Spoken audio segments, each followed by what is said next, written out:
Hello दोस्तों, स्वागत है आपका मिड डे मील क्लासेस में। तो आज हम एक नया चैप्टर स्टार्ट कर रहे हैं। चैप्टर का नाम है मुद्रास्फीति एवं कीमत नीति। ठीक है।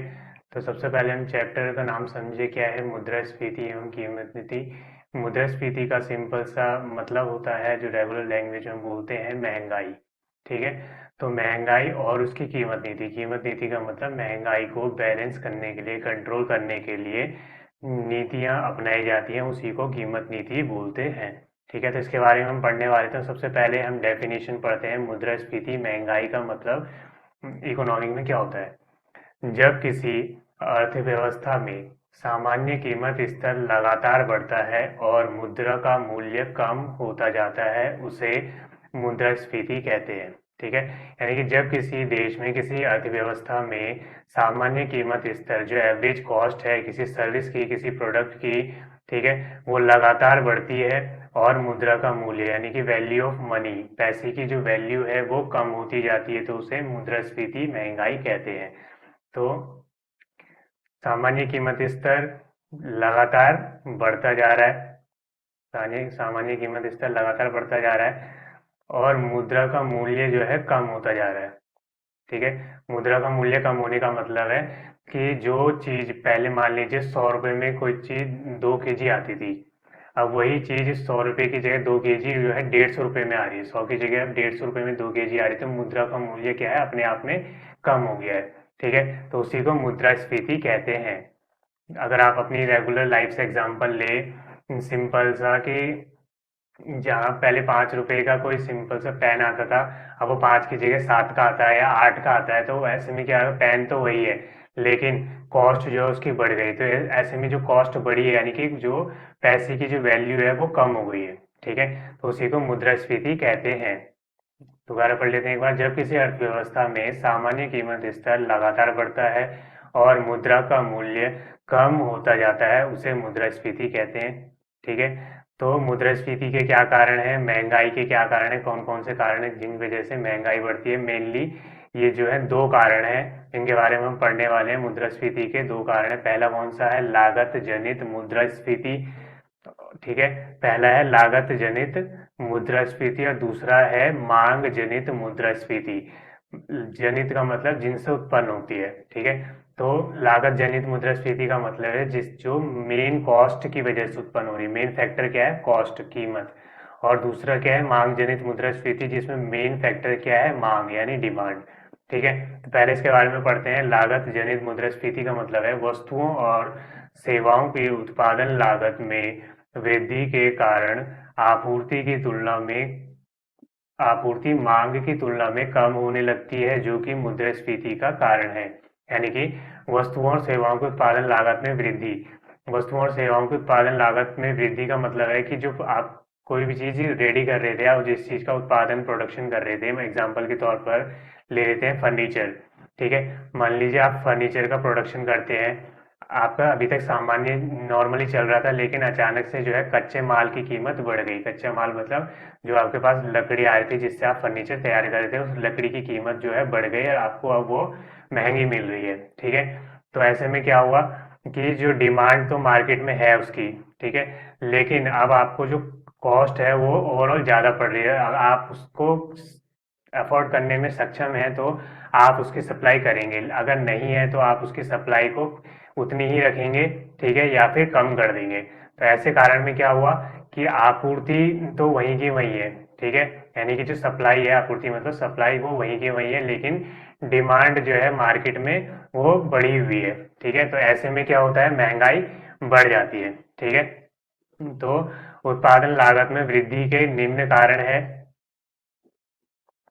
उत्पादन लागत में वृद्धि के निम्न कारण जिस वजह से महंगाई होती है, कौन कौन से। पहला कारण है कच्चे माल की लागत में वृद्धि। लेकिन यानी कि अगर आपको जो कच्चा माल है, जो रॉ मटेरियल है, वो ही महंगा मिल रहा है, ठीक है, तो वो एंड जो प्रोडक्ट होगा, जो आपकी ओवरऑल कॉस्ट होगी, वो भी बढ़ जाएगी। दूसरा है पूंजी पर अधिक ब्याज। यानी कि आपने जो लोन लिया हुआ है, बैंक से लोन लिया है, किसी साहूकार वगैरह से लोन लिया हुआ है, अगर आपको इंटरेस्ट उस पर ज़्यादा पे करना पड़ रहा है, तो आप ऐसे में उत्पादन नहीं कर पाएंगे जितना चाहिए, क्योंकि आपकी ओवरऑल कॉस्ट वो आपको महंगा पड़ रहा है और आपकी इतनी क्षमता नहीं होगी तो आप उसका उत्पादन नहीं कर पाएंगे। ठीक है। टैक्स रेट में वृद्धि, अगर गवर्नमेंट जो है टैक्स रेट में वृद्धि कर देती है, ठीक है, टैक्स रेट में, यहाँ पे टैक्स रेट का मतलब जो प्रोडक्ट पे जो टैक्स लग रहा था उसमें वृद्धि हो गई है, तो ऐसे में भी ओवरऑल कॉस्ट बढ़ जाती है, तो उत्पादन उतना ही रह जाता है या फिर सीमित हो जाता है या फिर कम हो जाता है।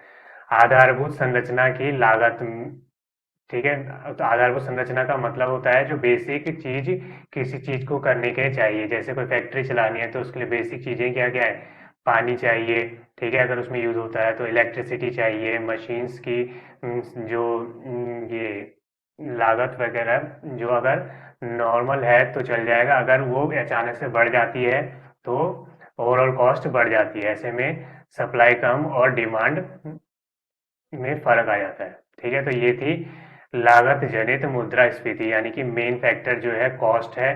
ठीक है, मेन फैक्टर क्या है, कॉस्ट, कॉस्ट के इधर इर्द गिर्द सब चीजें घूम रही है। ठीक है, उसी को क्या बोलते हैं, लागत जनित, जो लागत कॉस्ट की वजह से महंगाई होती है। दूसरा है मांग जनित मुद्रास्फीति, मांग जनित मतलब डिमांड, डिमांड क्या है, मेन फैक्टर है, इसके इर्द गिर्द चीजें घूमती है।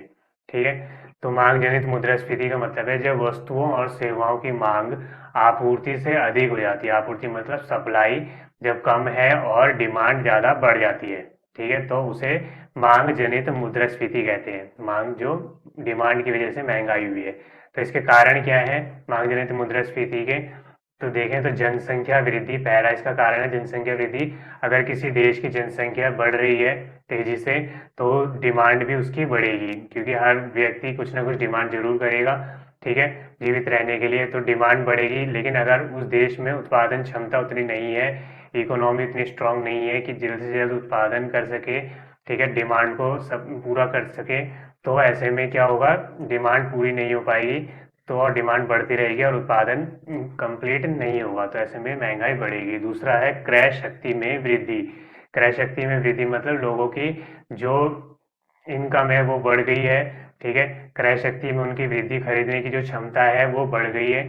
अब वो किन किन वजह से हो सकती है, वो बहुत सारे कारण हो सकते हैं कि टैक्स रेट में कम हो जाए या फिर सरकार अपनी तरफ से ज़्यादा खर्चा करने लगे, इन सब की वजह से हो सकता है, तो ऐसे में उनकी डिमांड बढ़ जाती है।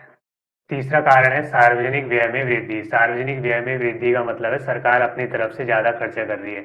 अगर अभी प्रेजेंट सिचुएशन में देखें, कोरोना सिचुएशन में, तो जो गवर्नमेंट है वो अपनी तरफ से ज्यादा खर्चा कर रही है, जैसे अगर हाल ही में 20 लाख करोड़ का पैकेज जारी किया गया है, ठीक है, और गवर्नमेंट जो है राशन वगैरह पे भी अपनी तरफ से खर्चा कर रही है, तो ऐसे में लोगों की जो डिमांड है वो बढ़ जाएगी। डिमांड का मतलब लोगों का जो खुद का पैसा, इनकम का पैसा था वो बच गया है और गवर्नमेंट अपना खर्चा कर रही है, तो इस वजह से उनकी जो क्रय शक्ति है वो बढ़ जाएगी, तो ऐसे में भी महंगाई बढ़ती है। ठीक है,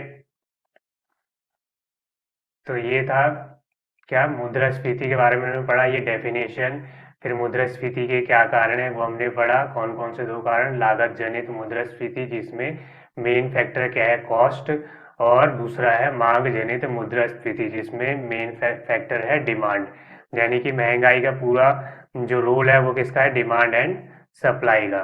ठीक है, डिमांड एंड सप्लाई का। ठीक है, जब सप्लाई अधिक हो जाती, एक केस ये हो जाता है कि अर्थव्यवस्था में जब सप्लाई अधिक और डिमांड कम, सप्लाई अधिक और डिमांड कम हो जाए तो ऐसे में क्या है, मंदी आ जाती है, ठीक है, रिसेशन आ जाता है, मंदी आ जाती है। लेकिन दूसरा केस जो हमने अभी पढ़ा है कि सप्लाई कम और डिमांड ज्यादा, तो ऐसे केस में क्या होता है, महंगाई बढ़ जाती है। ठीक है, तो ये वाले चैप्टर को हम इस वाले पार्ट में यहीं तक करने वाले हैं, अगले हम सेकंड पार्ट में कंटिन्यू करेंगे आगे। तब तक के लिए धन्यवाद। अगर आपको वीडियो पसंद आ रही हो तो please like share and subscribe जरूर करें। Thank you.